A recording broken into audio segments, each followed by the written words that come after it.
नमस्कार, मेरे YouTube channel में आप सबका स्वागत है। आज हम पढ़ेंगे क्लास 8 का साइंस चैप्टर नंबर 1। ठीक है, तो सबसे पहले हम जान लेते हैं फसल। फसल क्या है? फसल जब एक ही किस्म के पौधे किसी स्थान पर बड़े पैमाने पर उगाए जाते हैं तो उसे हम फसल कहते हैं। मतलब क्या है? जब हम एक ही तरह के बहुत सारे पौधे, ठीक है, किसी एक ही स्थान पर बड़े पैमाने पर लगाते हैं, ठीक है, यानी कि बहुत बड़े पैमाने पर हम लगाएंगे पौधे, तो उन उसको हम क्या कहते हैं? फसल कहते हैं। ठीक है। अब फसलों को हमने दो भागों में बांटते हैं। फसलों को हम दो भागों में बांटते हैं। ठीक है। पहला है रबी फसल और दूसरा है खरीफ फसल। ठीक है। रबी फसल कब आती है? देखो, वह फसल जिन्हें वर्षा ऋतु में बोया जाता है। ठीक है। रबी फसल वह फसल होती हैं जिन्हें हम वर्षा ऋतु में बोते हैं। ठीक है। और भारत में वर्षा ऋतु कब से कब तक आती है? भारत में वर्षा ऋतु जून से लेकर सितंबर तक आती है। ठीक है। तो यानी कि भारत में हम खरीफ फसल कब बोते हैं? जून से लेकर सितंबर में। ठीक है। भारत में वर्षा ऋतु सामान्यतः जून से लेके सितंबर तक होती है। ठीक है। और इसमें बोई जाने वाली कौन कौन सी फसलें हैं? मतलब इस ऋतु में हम कौन कौन सी फसलें बोते हैं? हम बोते हैं धान बोते हैं, मक्का बोते हैं, सोयाबीन बोते हैं, मूंगफली बोते हैं और कपास बोते हैं। ठीक है। पेपर में इन दोनों के लिए अंतर आ जाता है, तो एक बार इसे ध्यान से पढ़ लेना। ठीक है। अब रबी फसल। रबी फसल ये शीत ऋतु में बोई जाने वाली फसलें रबी फसलें कहलाती हैं। ठीक है। जो भी चीज या जो भी फसलें हम शीत ऋतु में बोते हैं उसे हम वो किसके अंतर्गत आती हैं? वो रबी फसल का अंतर्गत आती हैं। ठीक है। तो शीत ऋतु में बोई जाने वाली फसलें हैं, गेहूं है, चना है, मटर है, सरसों है, अलसी है। ठीक है। तो ये सब जो है वो रबी फसल के उदाहरण है। ठीक है। अब इसके अलावा कई स्थानों पर दालें और सब्जी भी ग्रीष्म ऋतु में उगाई जाती है। मतलब अब ठंड के बाद जो महीने बचते हैं, जैसे फरवरी और मार्च में ठंड खत्म हो जाती है। मार्च के बाद अप्रैल, मई, जून, ठीक है, तीन चार जो महीने बचते हैं उसमें हम क्या बोते हैं? दाल बोते हैं और कुछ हरी सब्जियां बोते हैं। ठीक है। हरी सब्जी जैसे तोरी, घिया। ठीक है। तो ये सब ग्रीष्म ऋतु में उगाई जाती हैं। ठीक है। और इन सबको हम जायद की फसल कहते हैं। किसकी फसल कहते हैं? जायद की फसल। ठीक है। मगर जायद की फसल आपकी किताब में नहीं है, तो इसलिए आप इसको स्किप कर दें। ठीक है। आप आगे आने वाली क्लासों में पढ़ेंगे। ठीक है। आ जाओ नेक्स्ट टॉपिक पे। नेक्स्ट टॉपिक इज कृषि पद्धति। कृषि पद्धति क्या है? ठीक है। फसल उगाने से लेकर काटने तक जितने भी क्रियाकलाप होते हैं इसे ही हम कृषि पद्धति कहते हैं। ठीक है। यानी कि फसल को उगाने से लेके काटने तक जितने भी क्रियाकलाप होते हैं, यानी जितने भी काम होते हैं, ठीक है, उसको हम कहते हैं कृषि पद्धति। यानी कि ये सब कृषि पद्धति के अंतर्गत आते हैं। तो सबसे पहला है, जब हम फसल फसल जब हम उगाते हैं तो सबसे पहला हम काम क्या करते हैं? मिट्टी को तैयार करते हैं। दूसरे नंबर पे हम बुआई करते हैं। तीसरे नंबर पे हम उसमें खाद एवं उर्वरक डालते हैं। चौथे नंबर पे हम सिंचाई करते हैं। ठीक है। पांचवें नंबर पर हम खरपतवार से सुरक्षा करते हैं। छठे नंबर पे कटाई करते हैं और सातवें नंबर पे हम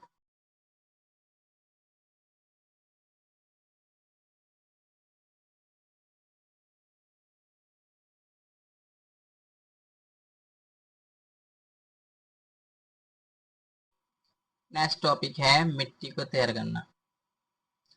फसल उगाने से पहले मिट्टी तैयार करना प्रथम चरण है। ठीक है। यानी कि सबसे पहले क्या होता है? मिट्टी ही तैयार होती है। ठीक है। मिट्टी कैसे तैयार होती है? इसमें मिट्टी को पलटना तथा पोला बनाना, ठीक है, जिससे जड़ क्या है? भूमि की गहराई तक जा सके। ठीक है। पोली मिट्टी में क्या होता है? जड़ जो है वो भूमि की गहराई तक चली जाती है सही से। ठीक है। पोली मिट्टी में गहराई में धसी जड़ें ही अच्छी तरह से श्वसन कर सकती हैं। ठीक है, यानी कि अच्छी तरह से क्या करती हैं, सरलता से श्वसन कर सकती हैं। ठीक है। पोली मिट्टी मिट्टी में रहने वाले केंचुए सूक्ष्म जीवों को वृद्धि करने में सहायता करती है। ठीक है, यानी कि जो केंचुए होते हैं वो क्या होते हैं, पोली मिट्टी में अच्छी तरह से वृद्धि कर पाते हैं अपनी। ठीक है, इन जीवों को हम किसान के मित्र जीव भी कहते हैं। ठीक है, मिट्टी को पलटना एवं पोला बनाना, ये प्रक्रिया जुताई कहलाती है। ठीक है, यानी कि मिट्टी तैयार करना या जुताई करना एक ही बात है। ठीक है। कृषि औजार कृषि औजार भी इसी के अंतर्गत आता है, देख लो।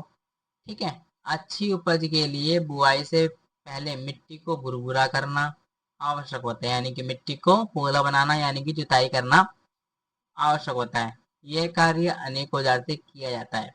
ठीक है, जैसे हल, ठीक है, कुदाली एवं कल्टीवेटर। ओके, अब हम इन तीनों के बारे में करके पढ़ेंगे। ठीक है, सबसे पहला है हल। प्राचीन काल से ही इसका हल का उपयोग जुताई, खाद, उर्वरक मिलाने, खरपतवार निकालने एवं मिट्टी को खुरचने के लिए किया जाता है। यह औजार लकड़ी का बना है, यानी कि बहुत पहले समय से ही हम हल का उपयोग जुताई के लिए यानी कि मिट्टी को पोला बनाने के लिए, उर्वरक खाद मिलाने के लिए, खरपतवार निकालने के लिए एवं मिट्टी को खुरचने के लिए करते हैं, और ये लकड़ी का बना होता है। ठीक है, नेक्स्ट है कुदाली। ये एक सरल औजार है, यानी कि ये हल से आसान आसान काम करता है। इसका उपयोग खरपतवार निकालने एवं मिट्टी को पौधा बनाने के लिए किया जाता है, वही बात लिखी है। ठीक है, कल्टीवेटर, ये जो है वो आजकल उपयोग होता है। ठीक है, इसमें क्या होता है, कल्टीवेटर को क्या कहते हैं, ट्रैक्टर में लगा देते हैं और ट्रैक्टर क्या है, चलता रहता है और कल्टीवेटर अपना मट्टी को भुरभुरा बनाता रहता है। इससे क्या होता है, श्रम और समय दोनों की बचत होती है, मगर ये थोड़ा कॉस्टली होता है इन दोनों से। ठीक है, इन दोनों से क्या होता है, थोड़ा कॉस्टली होता है। ठीक है, next topic next topic is बुआई। ठीक है, बुआई फसल उत्पादन का सबसे महत्वपूर्ण चरण है। बोने से पहले अच्छी गुणवत्ता वाले बीजों का चयन किया जाता है। ठीक है, किसान अधिक उपज वाले बीज को प्राथमिकता देते हैं। ठीक है, बस बुआई इतना सा था।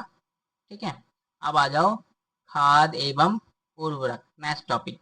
ठीक है, इसमें बहुत सारी चीजें काम की हैं, इसलिए इसको ध्यान से देखेंगे। ठीक है, अब खाद और उर्वरक क्या होता है, वह पदार्थ जिन्हें मिट्टी में पोषक स्तर बनाए रखने के लिए मिलाया जाता है वो खाद और उर्वरक कहलाते हैं। मतलब मिट्टी का जो पोषक स्तर होता है उसको बनाने के लिए मिट्टी में मिलाया जाता है। ठीक है, इसी को ही हम क्या कहते हैं, खाद और उर्वरक कहते हैं। ठीक है, आगे देखते हैं उर्वरक एवं खाद में अंतर। ठीक है, तो पहला है उर्वरक, सेकंड वन इज खाद। उर्वरक एक अकार्बनिक पदार्थ है, ठीक है, लवण है। ठीक है, खाद एक प्राकृतिक पदार्थ है जो गोबर, मानव अपशिष्ट एवं पौधों के अवशेष के विघटन से प्राप्त होता है, यानी कि जब मानव अपशिष्ट और गोबर और पौधों, ठीक है, ये सब क्या हो जाते हैं, गल सड़ जाते हैं, तब क्या बनता है, खाद बनता है। ठीक है, next topic sorry next point is उर्वरक का उत्पादन फैक्ट्री में किया जाता है। ठीक है, उर्वरक कहाँ बनता है, फैक्ट्री में बनता है। और खाद कहाँ बनता है, वो खेतों में बनाता है। ठीक है, खाद कहाँ बनता है, खेतों में बनता है। ठीक है, उर्वरक से मिट्टी को ह्यूमस प्राप्त नहीं होता। ठीक है, उर्वरक से क्या होता है, मिट्टी को ह्यूमस प्राप्त नहीं होता, जबकि खाद से ह्यूमस प्रचुर मात्रा में प्राप्त होता है। ठीक है, इसमें पोषक जैसे नाइट्रोजन, फास्फोरस और पोटेशियम प्रचुर मात्रा में होता है, ठीक है। बट खाद में इससे कम होता है, ठीक है। खाद में उर्वरक से थोड़ा कम मात्रा में पाया जाता है, ठीक है। नेक्स्ट आ जाइए खाद के लाभ, ठीक है। अब खाद के लाभ क्या क्या है, ठीक है। इससे मिट्टी को जल धारण करने में वृद्धि मिलती है। ये वृद्धि लिखा है, ये गलती से हो गया है, ठीक है। मतलब क्या होता है, इससे जब खाद डाला जाता है तो मिट्टी क्या करती है, बहुत जल्दी जल्दी जल को अवशोषित कर लेती है, मगर उर्वरक में ऐसा नहीं होता, ठीक है। इस सेकंड पॉइंट, इससे मिट्टी भुरभुरी एवं सद्र हो जाती है, संरंध्र हो जाती है, जिसके कारण गैस सरलता से होती है, ठीक है। मतलब गैस का आदान प्रदान सरलता से होता है, ठीक है। इससे मित्र जीवाणु की संख्या में वृद्धि होती है, जो मतलब केंचुए होते हैं, ठीक है। खाद इनको हानि खाद इनको क्या पता है, हानि नहीं पहुंचाता है, ठीक है। मगर उर्वरक जो है इनको बहुत ज्यादा हानि पहुंचाता है, जिससे ये मर जाते हैं, ठीक है। इस जैविक खाद से मिट्टी का गठन सुधर जाता है, ठीक है। नेक्स्ट टॉपिक इज सिंचाई, ठीक है। सिंचाई। अब फसल की वृद्धि के लिए मिट्टी में नमी को बनाए रखने के लिए खेत में नियमित रूप से जल देना ही सिंचाई कहलाता है, ठीक है। पता चल गया ना सिंचाई कैसे कहते हैं। सिंचाई क्या होता है कि जब हम फसलों को नियमित रूप से पानी देते हैं, ठीक है, जल देते हैं, तो उसी को हम क्या कहते हैं, सिंचाई। अब सिंचाई के बहुत सारे स्रोत होते हैं भाई। हम पानी कहाँ कहाँ से लाएंगे, कुएं से लाएंगे, ठीक है, जलकूप से लाएंगे, तालाब से लाएंगे, झील से लाएंगे, नदी से लाएंगे, बांध से लाएंगे एवं नहर इत्यादि जल के स्रोत हैं, ठीक है। अब सिंचाई के तरीके, ठीक है। सिंचाई के परंपरागत तरीके, यानी कि परंपरागत मतलब जो पहले से ही चले आ रहे हैं, ठीक है। तो पहला है मोट, चैन पंप, ठीक है, डलकी और रहट, ठीक है। ये सब सिंचाई के मेथड है, ठीक है। कुएं, झील एवं नहरों में उपलब्ध जल को निकाल कर खेतों तक पहुंचाना, ठीक है। इस तरीके में मवेशी अथवा मजदूर का श्रम इस्तेमाल किया जाता है, ठीक है। ये सस्ता होता है, ठीक है। इसमें अधिक समय लगता है, परंतु ये कम दक्ष है, ठीक है। ये जो है ये परंपरागत तरीके के पॉइंट है, ठीक है। परंपरागत तरीके में क्या होता है, कुएं एवं झीलों में उपलब्ध जो जल होता है उसको निकाल कर खेतों तक पहुंचाना, ठीक है। इस तरीके में क्या होता है, मजदूरों की संख्या, जो मजदूरों का श्रम होता है उसमें वो अधिक लगता है, ठीक है, मगर ये सस्ता होता है, ठीक है। और इसमें अधिक समय लगता है, और ये जो है अधिक कम दक्ष है, ठीक है, यानी कि कम जो है पानी पहुंचाता है, जल पहुंचाता है पेड़ों तक, पौधों तक, ठीक है।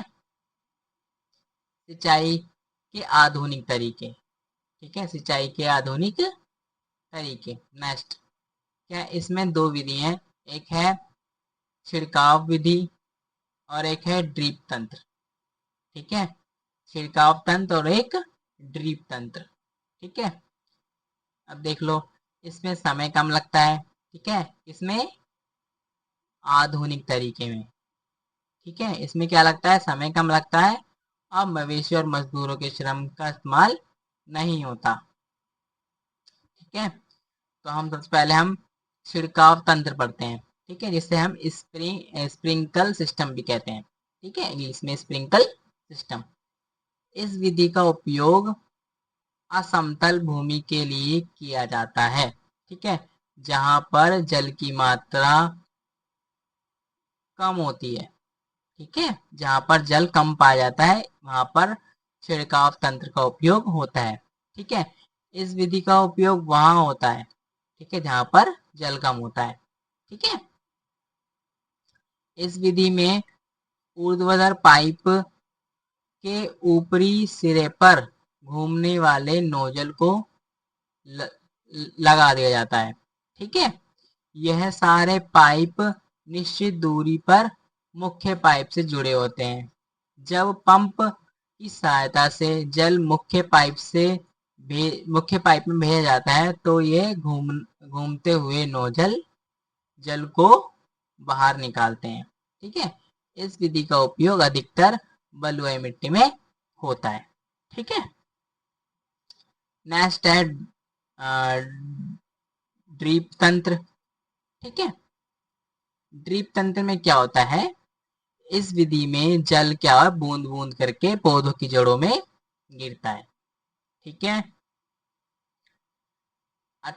इसे ही हम क्या कहते हैं, ड्रीप तंत्र कहते हैं।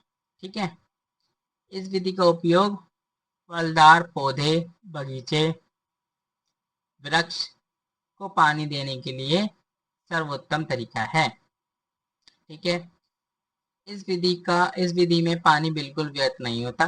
ठीक है, अतः इस विधि का भी उपयोग हम जल की कमी वाले इलाकों में करते हैं। ठीक है, नेक्स्ट टॉपिक पर आ जाइए, खरपतवार से सुरक्षा। अब पहले तो हम जानेंगे खरपतवार क्या होता है। अब खेतों में फसल के साथ कुछ अन्य आवांशिक पौधे प्राकृतिक रूप से उग जाते हैं। ठीक है, इन्हीं पौधों को हम खरपतवार कहते हैं। जैसे घास हो गई, है ना, बहुत अलग अलग प्रकार के जंगली पौधे उग जाते हैं ना फसल के संग, तो उन्हीं को हम क्या कहते हैं, खरपतवार कहते हैं। ठीक है, खरपतवार को हटाने को हम निराई कहते हैं। जब हम खरपतवार को हटाते हैं ना तो उसको हम क्या कहते हैं, निराई। ठीक है, याद रखना इसे। ठीक है, खरपतवार को हटाना जरूरी होता है क्योंकि खरपतवार जल, पोषक जगह आदि, ठीक है, फसल की वृद्धि को प्रभावित करता है। देखो, खरपतवार क्या करता है, फसल के जो पोषक तत्व होते हैं, जल होता है और जगह होती है, इन सबको क्या करता है, वो घेरता है। ठीक है, जिससे क्या होता है, फसल की जो वृद्धि होती है उसमें वो जो कम होती है। ठीक है, इसलिए खरपतवार को हम हटा देते हैं। ठीक है, खरपतवार को रसायनों के उपयोग से भी नियंत्रण में किया जाता है। ठीक है, इन्हें हम खरपतवार नाशी कहते हैं, यानी कि जिन रसायनों के उपयोग से हम खरपतवार को हटाते हैं ना उसको हम खरपतवार नाशी रसायन कहते हैं। ठीक है, नेक्स्ट टॉपिक क्या है, कटाई। ठीक है, अब कटाई तो ऑलमोस्ट सबको पता है, फसल जब पक जाती है तो उसके बाद हम क्या करते हैं, फसल को काट लेते हैं, तो इसी को हम क्या कहते हैं, कटाई कहते हैं। ठीक है, फसल काटने के लिए मशीन का उपयोग किया जाता है। ठीक है, इस मशीन को हम क्या कहते हैं, हार्वेस्टर मशीन। ठीक है, अब कटी हुई फसल, बीज, दाने और भूसे को अलग करने करने को हम क्या कहते हैं, थ्रेटिंग कहते हैं। जब चावल और गेहूं कट जाते हैं तो हम क्या करते हैं, इसको जो बीज होते हैं चावल और गेहूं के उसको भूसे से अलग करते हैं। ठीक है, इसको हम क्या कहते हैं, इस कार्य को या फिर इस क्रियाकलाप को हम क्या कहते हैं, थ्रेसिंग कहते हैं। क्या कहते हैं, थ्रेसिंग। ठीक है, एक मशीन होती है जो ये दोनों कार्य एक साथ करती है। ठीक है, तो इसे हम कंबाइन मशीन कहते हैं। क्या कहते हैं, कंबाइन मशीन, यानी कि वो काट कटाई भी कर देती है और थ्रेसिंग भी कर देती है एक साथ। ठीक है, उस मशीन को हम कहते हैं कंबाइन मशीन। ठीक है, आप बुक में देखोगे उसका चित्र भी है। ठीक है, नेक्स्ट टॉपिक इज भंडारण। भंडारण क्या है, ठीक है, जब फसल उत्पादन बहुत अधिक मात्रा में हो जाता है तो इसे नमी, कीटों, चूहों, ठीक है, और सूक्ष्म जीवों से सुरक्षा करने के लिए भंडारण किया जाता है। ठीक है, क्या होता है, फसल को चूहे, सूक्ष्म जीव, नमी, ठीक है, और कीड़ों से बचाने के लिए बहुत बड़े बड़े कोल्ड स्टोरेज होते हैं, वहां पर फसलों को क्या कहते हैं, हम स्टोर करते हैं, भंडारण करते हैं। ठीक है। नेक्स्ट टॉपिक इज जंतुओं से भोजन। ठीक है, हमें जंतुओं से भोजन मिलता है ना। पौधों की तरह जंतु भी विभिन्न प्रकार के खाद्य पदार्थ प्रदान करते हैं। ठीक है, इसलिए हम जंतु को घरों अथवा फर्मों में पालते हैं। ठीक है, तथा पशुओं को उचित भोजन, आवास एवं देखभाल करते हैं। ठीक है, जब यह बड़े पैमाने पर किया जाता है तो इसे हम पशुपालन कहते हैं। ठीक है, आई होप मेरा ये वीडियो आप लोगों को पसंद आए। अगर वीडियो पसंद आता है तो लाइक एंड सब्सक्राइब करें। ठीक है, धन्यवाद।